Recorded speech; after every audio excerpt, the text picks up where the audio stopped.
عجیبه که 100 سال پیش اینجا یه چادر سیرک برپا شده. بعد میگم گاوی میگی نه. چرا؟ همین الان با رسم شکل واسه توضیح ندادم خنگی. من موندم این سعیده طفل معصوم چجوری تو رو تحمل میکنه. حالا نمیخواد پای سعیده رو بکشی وسط. میخواد. نمیخواد.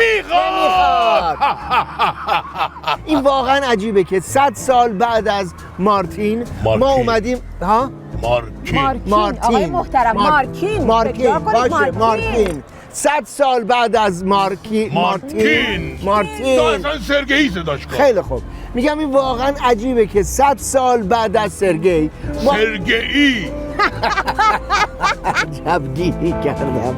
میگم این عجیب نیستش که دقیقاً 100 سال بعد از سرگئی ما اومدیم همونجا چادر اون یه چادر خودمون رو راه اندازی کردیم. عجیب نیست؟ نه. عجیب میدونی چیه؟ عجیب اینه که سعیده اومده دستیار تو شده. میشه سعیده رو ول کنی؟ نه تو باید سعیده رو ول کنی. خیلی خوب حالا تکلیف اون گنجه چی میشه؟ تو روایات اومده مارکین گنج یه جایی همین دور و برا چال کرده. خب خود مارکین چی شد؟ من چه میدونم. اصولا تو روایات وقتی کار به گنج میرسه دیگه کسی به صاحب گنج اهمیت نمیده. سیرکه چی شد؟ گیر دادینا. هیچکی نمیدونه سیرکه چی شد. معلومه پای طلسم و جادو وسط بوده. میگن یه روز صبح اومدن دیدن سیرک با کل وسایل آدماش غیب شده. کلان فقط همین یه دفترچه ازش باقی مونده.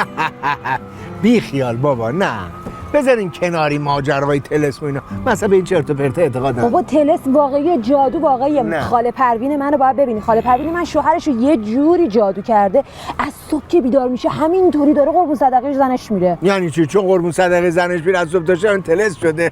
بابا آخه اصلا شما باید خاله منو ببینی. باید حتما کی طلسم شده باشه که بتونه قربون صدقه این بره. میخوایم بقیه جادوهاشو بگم؟ میخوایم بگم؟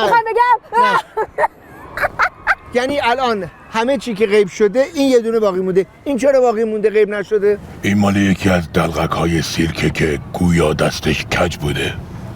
مارکین یکی دو ماه قبل از غیب شدن سیرک به دست کج بودن این دلغک پی میبره و اخراجش میکنه.